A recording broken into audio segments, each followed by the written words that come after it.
अस्सलाम वालेकुम। उम्मीद है आप सब ठीक होंगे। आज का हमारा टॉपिक ब्रिटिश कॉन्स्टिट्यूशन के बारे में है। कॉन्स्टिट्यूशन हम काफ़ी अरसे से पढ़ रहे हैं और ये कंप्लीट हो चुका है।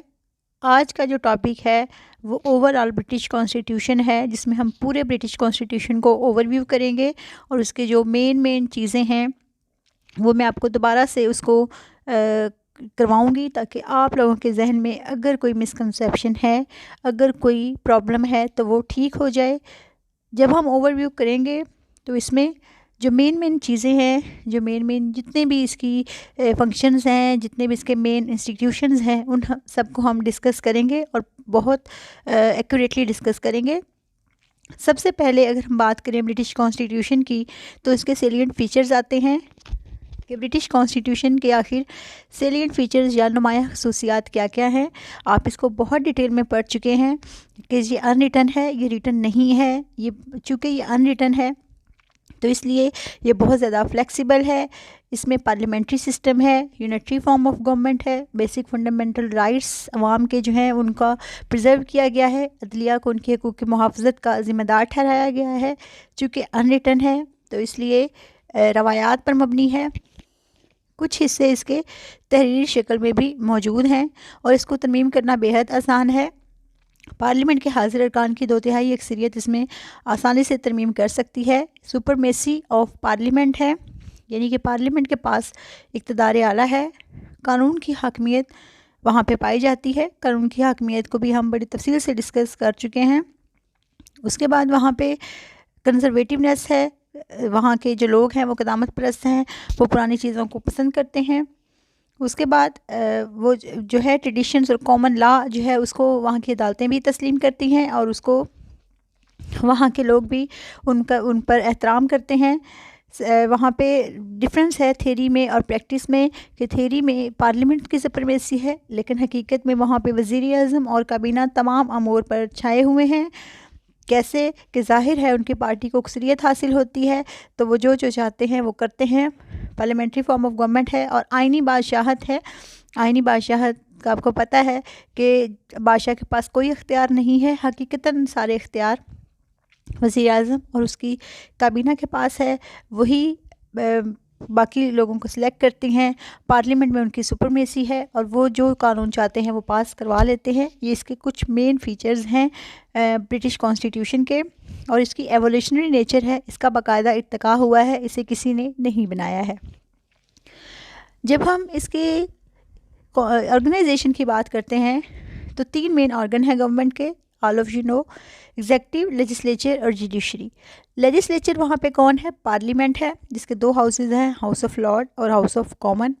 एग्जेक्टिव की बात करें तो मोनार्क यानी कि बादशाह हेड ऑफ़ द स्टेट है, prime minister head of the government है और उसके साथ उसकी कैबिनेट है। और जब हम जुडिशरी की बात करें तो वहाँ पे जुडिशरी में जिसकी ऑर्गेनाइजेशन उसमें यूनिफॉर्मिटी पाई जाती है। 2 किस्म की वहाँ पे कोर्ट्स हैं, सिविल कोर्ट्स हैं और क्रिमिनल कोर्ट्स हैं। और एक इम्पॉर्टेंट चीज़ कि वहाँ पे ब्रिटिश जुडिशरी के पास जुडिशल रिव्यू का अख्तियार नहीं है। जुडिशल रिव्यू का अख्तियार से मुराद ये है कि अदालतें किसी भी कानून को ये कहकर मुस्तरद कर सकती हैं कि ये आइन के ख़िलाफ़ है। अमेरिका की सुप्रीम कोर्ट के पास ये अख्तियार है, लेकिन बरतानिया की अदालतें अगरचे बहुत बाख्तियार हैं और वो आवाम के बुनियादी हकूक़ की मुहाफ़ज़त का फ़रीज़ा भी सर अंजाम देती हैं, लेकिन उसके बावजूद उनके पास ऐसा कोई अख्तियार नहीं है। वो किसी भी कानून को ये कह रिजेक्ट नहीं कर सकती हैं कि ये आइन के ख़िलाफ़ है। अलबत्ता वो आइन की तशरीह का फ़रीज़ा अंजाम देती हैं और उसको एक्सप्लेन करती हैं। अगर उनके पास कोई किसी नुक्ता में इबहाम मौजूद हो तो फिर उनके पास ले जाया जाता है, क्योंकि एग्जेक्टिव या लेजिस्लेचर के पास ऐसा कोई अख्तियार मौजूद नहीं है। तो ये 3 इसके ऑर्गन हम इनको तफसील से डिस्कस कर लेंगे कि लेजिस्लेचर में जो 2 हाउसेज हैं, हाउस ऑफ लॉर्ड्स और हाउस ऑफ कॉमन, इनके फंक्शंस क्या हैं। फिर एग्जेक्टिव को भी डिस्कस कर लेते हैं कि इसमें मोनार्क के पास क्या अख्तियारात हैं, प्राइम मिनिस्टर के पास क्या अख्तियारात हैं और कैबिनेट के पास क्या अख्तियारात हैं। और तीनों जो है यहाँ पे मैंने भी आपको पीछे बताया है कि थ्योरी और प्रैक्टिस में फ़र्क है कि अमलन तो सारे अख्तियारात पार्लियामेंट के पास कहते हैं कि हैं, वहाँ पे सुपरमेसी ऑफ पार्लियामेंट है, लेकिन हकीकतन सारे अख्तियार एग्जेक्टिव के पास है, वज़ीर आज़म और उसकी काबीना के पास हैं। और वो कैसे हैं ये जब डिटेल में डिस्कस करेंगे तो आपको क्लियर हो जाएगा। पार्लियामेंट की बात करते हैं, लेजिस्लेचर की बात करते हैं। पहला ऑर्गन डिस्कस करते हैं। 2 हाउसेस हैं, हाउस ऑफ लॉर्ड जो कि हेरिडिटरी है जिसके अरकान और कुछ ताहयात उम्रा हैं। तादाद इसकी लगभग 1200 के करीब है। और जो एजाज़ात के तौर पर लोगों को दारुल उमरा का मेंबर बना दिया जाता है। आगाज़ में सिर्फ दारुल उमरा ही था। ये बात की बात है कि जब उमरा और अवाम में बन आई तो अवाम ने अपने इजलास अलग मुनक्कद करना शुरू कर दिए। तो इस तरह से 2 ईवान वजूद में आए। हाउस ऑफ कॉमन जो ईवान ज़ीरी या लोअर हाउस है, उसके अरकान की तादाद 659 है और ये लोग इलेक्टेड होते हैं। हल्का बंदी की जाती है ब्रिटेन की और हर हल्के से एक बंदा मुंतखब किया जाता है। बालिग रायदही की बुनियाद पर इंतखाबात होते हैं और उसके बाद जो बंदा इलेक्ट होता है वो अपने हल्के से नुमाइंदगी करता है अपने हल्के की। पार्लियामेंट में 5 साल इसकी टेन्योर है। दारुल अवाम की, दारुल उमरा की कोई टेन्योर नहीं है। वो ताहियात उमरा है, ज़ाहिर है तो वो ईवान जो है वो कंटिन्यूस है। लेकिन अगर हम दारुल अवाम की बात करें तो ये इसकी टेन्योर 5 ईयर्स है। 5 साल के बाद असम्बली ख़त्म हो जाती है, उसकी मियाद ख़त्म हो जाती है, फिर दोबारा से इंतखाबात करवाए जाते हैं। और तो चूँकि वहाँ पे 2 पार्टी सिस्टम है तो एक पार्टी जो है वो अक्सरियत हासिल करती है, दूसरी अपोजिशन बनाती है। अब इसमें एक चीज़ याद रखने के काबिल है कि अगर वज़ीर आज़म चाहे तो बादशाह को असम्बली तोड़ने का मशवरा दे सकता है और बादशाह बाउंड है कि वो इस फैसले पर अमल करे। और अगर ऐसा नहीं भी होगा तो भी असम्बली 48 आवर्स के अंदर खुद ब खुद टूट जाएगी, दारुल अवाम खुद ब खुद टूट जाएगा। फिर दोबारा से इंतखाबात करवाए जाएंगे और दोबारा फिर जो भी जिस पार्टी को भी अक्सरियत मिलेगी उसका जो हेड है वो वज़ीर आज़म बनेगा और फिर वो अपनी कैबिनेट तश्कील देगा। ये इसकी मेन ऑर्गेनाइजेशन है। उसके बाद आते हैं हम इसके फंक्शंस की तरफ कि पार्लियामेंट के अख्तियारात और फंक्शंस क्या हैं।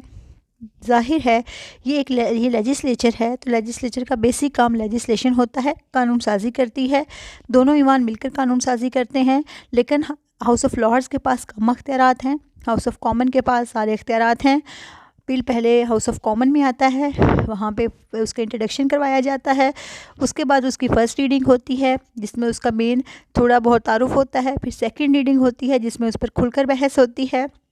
फिर उसके बाद कमेटी स्टेज आती है जिसमें उसको कमेटी के सपोर्ट किया जाता है।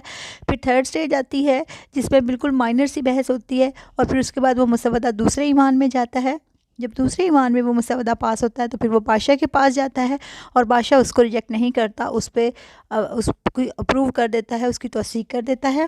तो इसलिए लेजिस्लेशन का सारा अख्तियार इनके पास है। मालियाती मसवदात जो हैं वो दारुल अवाम में पेश होंगे पहले, दारुल उमरा को उनके मतलब कोई अख्तियार नहीं है। उसके बाद इनके पास कुछ एग्जेक्टिव फंक्शन भी हैं। काबीना के अरकान से ये सवाल जवाब कर सकते हैं, काबीना के अरकान इनको जवाब देने के पाबंद होते हैं। फाइनेंशियल पावर्स हैं, ज़ाहिर है बजट दारुल अवाम में पेश होता है, दारुल अवाम उसे पास करती है तो दारुल उमरा के पास जाता है, इसलिए उनके पास फाइनेंशियल पावर्स भी हैं। कुछ जुडिशल पावर भी हैं और वो बहुत इंपॉर्टेंट है कि हाउस ऑफ लॉर्ड्स जो है वो मैंने आपको बताया था कि वो बरतानिया का सबसे बड़ा ईवान तो है लेकिन उसके साथ साथ वो सबसे बड़ी अदालत भी है, आखिरी कोर्ट ऑफ अपील भी है। और लॉर्ड चांसलर ना सिर्फ head of house of Lord है बल्कि इसके साथ साथ वो काबीना का रुकन भी है और उसके साथ साथ वो वहाँ की सबसे बड़ी अदालत का सरबराह भी है। ये बात याद रखने के काबिल है कि जब हाउस ऑफ लॉर्ड बतौर अदालत बैठता है तो उसके सिर्फ 9 कानूनी उमरा ही शरीक होते हैं। उसके बाद इसके पास कुछ तकर्रर के अख्तियारात भी हैं। ज़ाहिर है ये अपने हाउस ऑफ लॉर्ड चांसलर का चुनाव करती है, हाउस ऑफ कॉमन स्पीकर और डिप्टी स्पीकर का चुनाव करती है। स्पीकर का आपको पता है कि वो दारुल अवाम का सदारत करता है इजलासों की, उसके ईवान में नज़्म व ज़ब्त कायम रखता है। और वहाँ पे स्पीकर के बारे में एक अच्छी रवायत ये है कि वहाँ का स्पीकर बिल्कुल गैर जानिबदार होता है और दोनों जमातें मिलकर अपने लिए एक स्पीकर मुंतखब करती हैं और स्पीकर जब इलेक्शन हो जाते हैं तो उसके बाद वो दोबारा उसी स्पीकर को मुंतखब कर लिया जाता है। इस सिलसिले में दोनों जमातें मुकम्मल इफ़हाम व तफ़हीम का मुज़ाहरा करती हैं। उसके बाद स्पीकर डिप्टी स्पीकर के चुनाव के बाद ये कैबिनेट के अरकान का चुनाव भी यहाँ से होता है। उसके बाद जो जजेस हैं जो कानूनी उमरा उनके लिए भी ये अपॉइंटमेंट दे सकती हैं या कोई भी और इम्पॉर्टेंट किस्म की अपॉइंटमेंट जैसे अफवाज के सरबराहान हैं उनका तकर्रुर वगैरह की अपॉइंटमेंट्स वगैरह भी पार्लियामेंट ही देती है। उसके बाद एक और इम्पॉर्टेंट चीज़ कि ये अवाम के नुमाइंदे हैं, दारुल अवाम के अरकान, तो ये अवाम की शिकायत का इज़ाला करते हैं क्योंकि उनको पता है कि उन्होंने अवाम में जाना होता है। तो इसलिए ये हर मुमकिन कोशिश करते हैं कि अवाम को किसी भी किस्म का मसला ना हो। उसके बाद मोनार्क है, बादशाह है, वहाँ पे आइनी बादशाहत है। और ये बड़ी अजीब तरीक़ बात है कि वहाँ पे जमहूरियत भी है और उसके साथ साथ बादशाहत भी है। लेकिन बादशाह, आपको पता है कि बादशाहत का इर्तिका तो हुआ है। पहले वहाँ पे एब्सोल्यूट मोनार्की थी। 1215 में जब बादशाह जॉन ने मैग्ना कार्टा पर दस्तखत किए तो उसके बाद बादशाह अपनी कुछ हैसियत खो बैठा।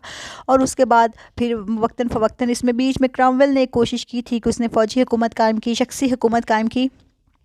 तो आवाम को एहसास हो गया कि उनके लिए ये शख्सी हुकूमतें बेहतर नहीं हैं, बादशाहत उनके लिए रास्ता है। उसके बाद जब ग्लोरियस रेवोल्यूशन आया तो ग्लोरियस रेवोल्यूशन में ज़ाहिर है कि मलका विलियम और मैरी जो हैं उनको इक़्तिदार पेश किया गया।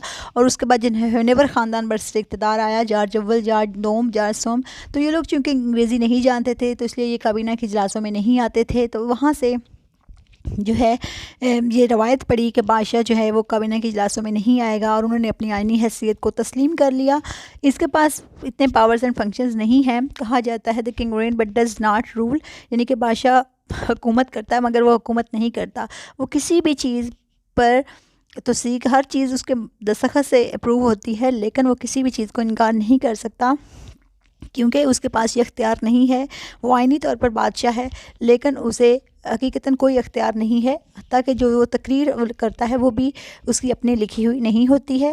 इसके पास कुछ पावर्स बहरहाल मौजूद हैं और इसके वहाँ पे सर्वाइवल की वजह यही है कि वहाँ के अवाम बहुत ज़्यादा क़दामत परस्त हैं और उस क़दामत परस्ती की वजह से वो बादशाहत के इदारे से मोहब्बत करते हैं। फिर ये वहाँ पे इत्तेहाद का सरबराह है। पार्टीज़ जो हैं वो फिर भी पार्टीज़ हैं, उनकी अपनी सोच है, लेकिन बादशाह जो है वो पूरे बरतानिया के अवाम का बादशाह है और वो इत्तेहाद का मज़हर है। फिर वो चर्च ऑफ इंग्लैंड का भी सरबराह है। वहाँ पे जितने भी चर्चेज़ हैं उन सब की निगरानी का काम करता है। एज़्ज़ात व अलक़ाबात से नवाजता है। जो भी अपने शोबे में नुमाया खिदमात सर अंजाम देते हैं उनको एज़्ज़ात व अलक़ाबात की अदायगी बादशाह की तरफ से होती है। उसके बाद वो दौलत मुश्तरका का सरबराह है, कॉमनवेल्थ का। कॉमनवेल्थ से मुराद एक तंजीम है कि जो लोग, जो भी ममालिक बरतानिया की नौआबादी रहे हैं उन सब ने बरतानिया से एफिलिएशन इस तरह से बरकरार रखी हुई है कि वो सब बरतानिया के साथ मिलकर दौलत मुश्तरका उन्होंने तश्कील की है और बादशाह उस सब का हेड है। लेकिन इसके बावजूद अमलन उसके पास कोई इख्तियार नहीं है, वो सिर्फ़ एक दस्तखत करने वाली मशीन है। उसके बाद ब्रिटिश कैबिनेट है। कैबिनेट जब पहला दारुल अवाम का इजलास होता है इलेक्शंस के बाद तो वज़ीर आज़म को चुनाव होता है और वज़ीर आज़म अपनी काबीना के अरकान की तश्कील करता है। कहा जाता है कि वज़ीर आज़म महवर है जिसके ये सितारे गर्दिश करते हैं और इस सितारे मेरे ख्याल काबीना के अरकान ही हैं। ये काबीना के अरकान जो हैं ये वज़ीर आज़म के मुशीर समझे जाते हैं, लेकिन बहरहाल इनके पास अमेरिका के सदर के जो काबीना है उससे ज़्यादा अख्तियारात होते हैं। काबीना जो है इज्तिमाई हैसियत से काम करती है। मैंने आपको बताया था कि वो इकट्ठे डूबते हैं, वो इकट्ठे तैरते हैं और काबीना के अरकान जो हैं उनकी ज़िम्मेदारी इज्तिमाई होती है। और उसके बाद इनकी कह सकते हैं कि कार्रवाई खुफिया रखते हैं। जब तक के ना हो वो अपनी जो भी उनके दरमियान डिसीजंस हो उसको वो ओपन नहीं करते हैं। और काबीना वहाँ पे आमिर बन चुकी है। क्यों बन चुकी है? क्योंकि इसके पास वहाँ पे बेपनाह अख्तियारात हैं। और वो बेपनाह अख्तियारात क्यों हैं? ज़ाहिर है इसकी पार्टी के पास अक्सरियत है वहाँ पे, तो जो कानून चाहिए पास करवा सकती है। बजट काबीना का वज़ीर ख़ज़ाना पेश करता है तो इनको फ़ाइनेंस पर मुकम्मल कंट्रोल हासिल है और उसमें अपोजिशन की कोई भी अमेंडमेंट कामयाब नहीं होती है क्योंकि इनकी पार्टी के पास अक्सरियत है। जो भी कानून ये पेश करना चाहें, पास करवाना चाहें, ये पास करवा सकते हैं।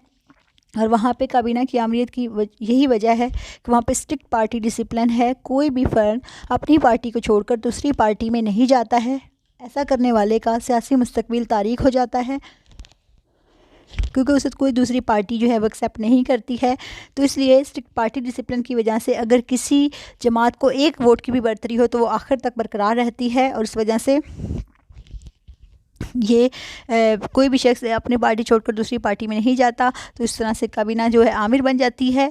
फिर एक और अहम वजह भी है इसकी कि इसके पास कुछ तफवीज़ करदा कानून साजी के अख्तियारात हैं कि पार्लियामेंट पर काम का बोझ ज़्यादा होता है। तो इस वजह से वो क्या करती है कि वो कानून बनाकर आगे दे देती है। कानून की इबारत मुख्तसर होती है, उसकी तशरीह और तौज़ीह जो इंतज़ामी शोबे के अफसरान हैं वो खुद करते हैं। तो इस वजह से वो इसको अपनी मर्ज़ी से ढाल लेते हैं। तो कह सकते हैं कि काबीना को कानून साजी पर भी मुकम्मल कंट्रोल हासिल होता जा रहा है। फिर उसके बाद फाइनेंशियल कंट्रोल है इसके पास। मैंने भी आपको बताया है कि बजट वज़ीर ख़ज़ाना वहाँ पेश करता है। वज़ीर ख़ज़ाना काबीना का मेंबर है और काबीना के अरकान जो हैं वो जो भी फ़ैसला चाहे वो पास करवा लेते हैं। वज़ीर आज़म जो है चूँकि उनको एक शोबा तकसीम करता है तो वो अपने अपने शोबे के ज़िम्मेदार होते हैं और कोई वज़ीर ये नहीं कह सकता कि ये गलती मैंने नहीं की है, बल्कि हर वज़ीर अपने महकमे के लिए जवाबदेह होता है। उसके बाद ब्रिटिश प्राइम मिनिस्टर है। प्राइम मिनिस्टर आपको पता है हेड ऑफ़ द गवर्नमेंट है। हेड ऑफ़ द गवर्नमेंट होने का मतलब ये है कि उसके पास सारे इख्तियारात हैं। और वज़ीर आज़म का ओहदा भी रवायात की पैदावार है। पहले वहाँ पे ये ओहदा नहीं था, रवायात ने इसे तख्लीक किया है। सर रॉबर्ट वालपोल जो हैं वो पहले वज़ीर आज़म थे और काबीना जो है वो वज़ीर आज़म कह सकते हैं कि रियासत के जहाज़ का स्टीयरिंग व्हील है। और अब इसका जो है वज़ीर आज़म, इसके पास बेपनाह अख्तियारात हैं। मैंने भी आपको काबीना के अख्तियारात वो बताए हैं, इसके भी बेपनाह अख्तियारात हैं। सबसे पहली बात तो ये कि लीडर ऑफ़ द हाउस है, कायदे ईवान है। ईवान में जो है इसके पास बेपनाह अख्तियारात हैं। ये ईवान का हेड है, ये अपनी पार्टी का हेड है, पार्टी पर इसकी इजारादारी होती है और पार्टी का ज़ाहिर है जो नामी गिरामी शख्स होगा वही पार्टी का लीडर होगा, तो इसलिए पार्टी के अरकान इसके फ़ैसलों की तायीद करते हैं। फिर इसको लेजिस्लेशन पर मुकम्मल कंट्रोल हासिल होता है, पार्टी इसके कंट्रोल में होती है और स्ट्रिक्ट पार्टी डिसिप्लिन की वजह से कोई भी पार्टी के ख़िलाफ़ वोट नहीं देता है। तो जो भी कानून वज़ीर आज़म चाहे वो मंजूर करवा लेता है। फाइनेंशियल पावर्स हैं इसके पास, जैसे कि इसी का वज़ीर जो होता है, इसी काबीना का वज़ीर वज़ीर ख़ज़ाना होता है जो कि बजट पेश करता है। एक इम्पॉर्टेंट बात कि पार्लिमानी निज़ाम में बजट की नाकामी का मतलब ये है कि वज़ीर आज़म के पास एतमाद का वोट नहीं रहा तो वज़ीर आज़म को मुस्ताफ़ी होना पड़ता है। इसलिए पार्लिमानी निज़ाम में बजट जो है उसका पास होना इंतहाई अहम है। इसकी मियाद भी 5 साल होती है, लेकिन बहरहाल ये असम्बली तोड़ने का मशवरा दे सकता है। दारुल अवाम को तोड़ने का मशवरा जब ये देता है तो अगर बादशाह इसके मशवरे पर अमल ना भी करे तो भी दारुल अवाम जो है वो ख़त्म हो जाती है 48 आवर्स के अंदर अंदर। उसके बाद ये आवाम का नुमाइंदा है, आवाम से आया है, आवाम की शिकायत का इज़ाला करना इसका फ़र्ज़ है।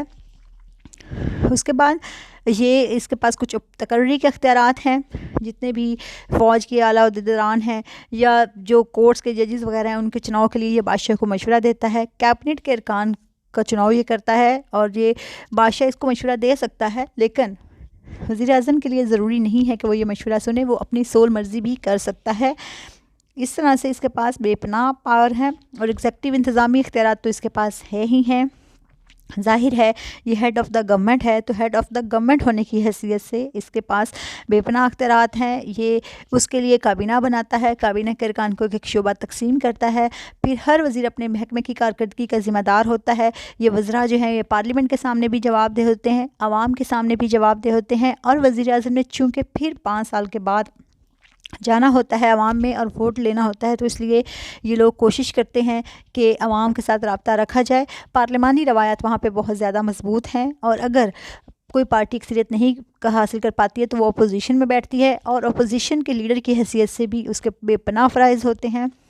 वो एक शेडो कैबिनेट बनाता है और हर वज़ीर को एक एक महकमा असाइन कर देता है और ये लोग जो अपोजिशन का हेड है वो साई की तरह वज़ीर आज़म के साथ रहता है और वज़ीर आज़म की हर ऊंच नीच और हुकूमत की कारकर्दगी के मतलब आवाम को आगाह करते रहते हैं। तो इसलिए वहाँ पे अपोजिशन का रोल भी बड़ा अहम है और वहाँ पे कंटिन्यूस पॉलिटिकल एक्टिविटीज़ होती रहती हैं क्योंकि किसी भी टाइम इंतखाबात हो सकते हैं, तो इसलिए हर कोई 24 घंटे मुतहर्रिक रहता है। उसके बाद जो लास्ट ऑर्गन वो जुडिशरी है।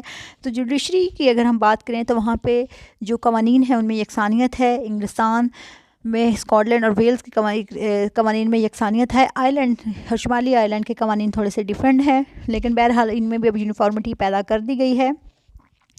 एक और इम्पॉर्टेंट चीज़ कि वहाँ पे रूल ऑफ़ लॉ है, कानून की हाकमियत है। मैंने आपको ये पहले भी एक्सप्लेन किया था कि कानून रूल ऑफ़ लॉ से क्या मुराद है कि कानून सबके लिए एक जैसा हो, सबके लिए कानून एक जैसा है। तो इसका मतलब ये है कि किसी फ़र्द को भी कोई भी फ़र्द कानून से बालातर नहीं है, किसी फ़र्द को भी कानून के बगैर सज़ा नहीं दी जा सकती और अगर कोई फ़र्द कोई गलती करता है या अगर कोई फ़र्द कोई गलती करता है तो उसको सज़ा मिलेगी और अगर नहीं करता है तो कोई भी अदारा या कानून उसको जबरन हद से बेजा में नहीं रख सकता। अगर वो ऐसा करेगा तो अदलिया का दरवाज़ा खटखटाया जा सकता है।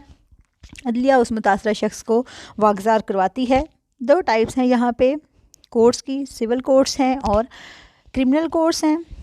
सिविल कोर्ट्स का मतलब है कि जो दीवानी किस्म के मुकदमात करती हैं, जैसे तलाक, विरासत, शादी ब्याह, इस किस्म के जो खानगी और आइली किस्म के कवानीन होते हैं उनके मुतल्लक मुकदमात की समाअत सिविल कोर्ट्स करती हैं। इसमें काउंटी कोर्ट्स हैं, इसमें मोबाइल कोर्ट्स हैं, इसमें कोर्ट ऑफ अपील है। उसके बाद दूसरी क्रिमिनल कोर्ट्स हैं। क्रिमिनल कोर्ट्स जो कि फ़ौजदारी किस्म के मुकदमात की समाअत करती हैं, जैसे कत्ल, डाका, इस किस्म के मुकदमात की समाअत जो है वो क्रिमिनल कोर्ट्स में आती है। क्रिमिनल कोर्ट में जस्टिस ऑफ पीस है, जैसे कि उसके बाद इसकी भी आखिरी कोर्ट ऑफ अपील जो है वो हाउस ऑफ लॉर्ड है। चाहे सिविल मुकदमा हो चाहे फ़ौजदारी मुकदमा हो, दोनों किस्म की फ़ैसलों के ख़िलाफ़, कोर्ट्स के फ़ैसलों के ख़िलाफ़ अपील जो है वो हाउस ऑफ लॉर्ड्स में आती है कि हर किस्म के मैटर में आखिरी court of appeal house of Lord है। और हाउस ऑफ लॉर्ड की सदारत कौन करता है? लॉर्ड चांसलर करता है। इसलिए हाउस ऑफ लॉर्ड भी बेपनाह अहमियत का हामिल है, क्योंकि ये जुडिशरी के लिहाज से ये बहुत अहम है। लॉर्ड चांसलर और 9 कानूनी नुमाइंदे जो हैं वो एक कह सकते हैं कि वहाँ की सुप्रीम कोर्ट है, और जितनी भी मताहित अदालतें हैं वो उनके फ़ैसलों की निगरानी भी करता है, वो इनके फ़ैसलों के ख़िलाफ़ अपील भी सुनता है। इनके कुछ फ़ैसलों के ख़िलाफ़ अपील प्रिवी काउंसिल में की जा सकती हैं, लेकिन अमलन जो है यही हाउस ऑफ लॉर्ड्स जो है वो चाहे civil courts plus criminal courts में आखिरी और हतमी अदालत मानी जाती है। एक दफ़ा फिर मैं बता दूं कि लॉर्ड चांसलर का ओहदा वहाँ पे बहुत अहमियत का हामिल है। लॉर्ड चांसलर वहाँ के हाउस ऑफ लॉर्ड का हेड है, काबीना का एक रुकन है, और उसके साथ साथ वहाँ की आला तरीन अदलिया का हेड है। तो इसलिए ये ओहदा बेपनाह इख्तियारात का मालिक है।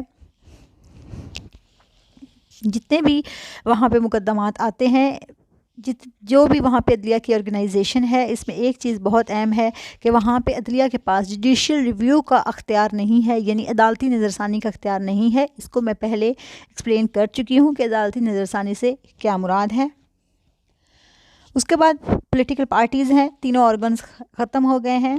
इनके बारे में मैंने आपको तफसील बता दी है कि एग्जेक्टिव वहाँ पे क्या है, लेजिस्लेचर क्या है, जुडिशरी क्या है। कुछ और एक्टर्स हैं जिनमें पॉलिटिकल पार्टीज़ हैं। वहाँ पे जाहिर है पॉलिटिकल पार्टीज़ आर इनविटेबल, और no free country has been without them. They bring order out of cause of multitude of voter, they bring out order out of cause of multitude of voters.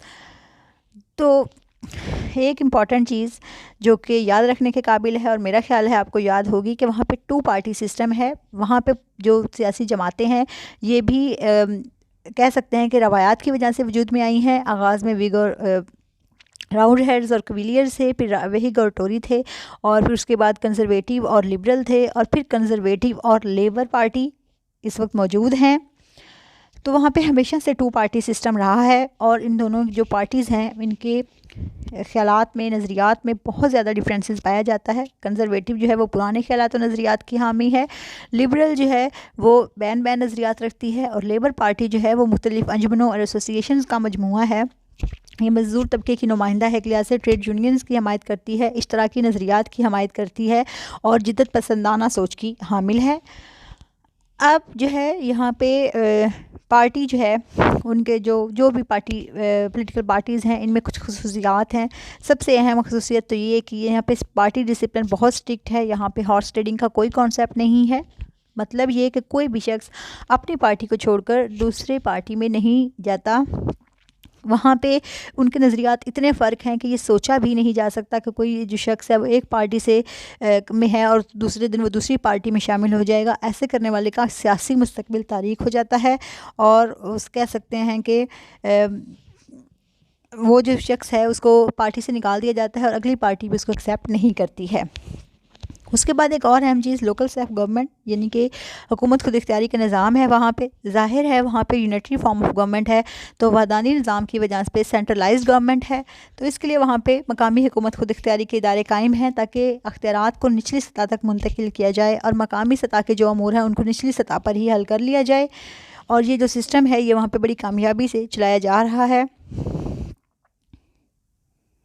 वहाँ पे इस system को मैंने आपको भी कुछ दिन पहले एक्सप्लेन किया है कि वहाँ पे बोरोज़ हैं, वहाँ पे काउंटी हैं, डिस्ट्रिक्ट्स हैं, और सबसे छोटा यूनिट जो है वो पैरिश है। काउंटी काउंसिल्स हैं और पैरिश जो है वो 1500 तक के लिए है। बोरो जो है वो 50,000 से जब ज़्यादा हो जाता है तो वो बोरो के लिए दरख्वास्त कर सकते हैं। दही देहातों के लिए दही अजला हैं, शहरी अर्बन एरियाज़ के लिए शहरी अजला हैं। फिर काउंटी काउंसिल्स हैं वहाँ पे, और काउंटी बोरो काउंसिल्स हैं वहाँ पे। और उसके बाद जो है वो लंदन का एक लोकल सेल्फ गवर्नमेंट का सिस्टम है जिसके 2 हिस्से हैं, एक लंदन कॉरपोरेशन है और एक लंदन काउंटी है। लंदन कॉरपोरेशन जो है वो कह सकते हैं कि एडजेसेंट एरियाज़ के लिए, और लंदन काउंसिल जो है वो वस्ती शहर के लिए है। उसके बाद जो है आपका ये कोर्स जो है वो कंप्लीट हो चुका है। Thank you so much. उम्मीद है आपको ये समझ आ गया होगा। ओवरऑल मैंने सारे का सारा कवर कर दिया है। Thank you so much.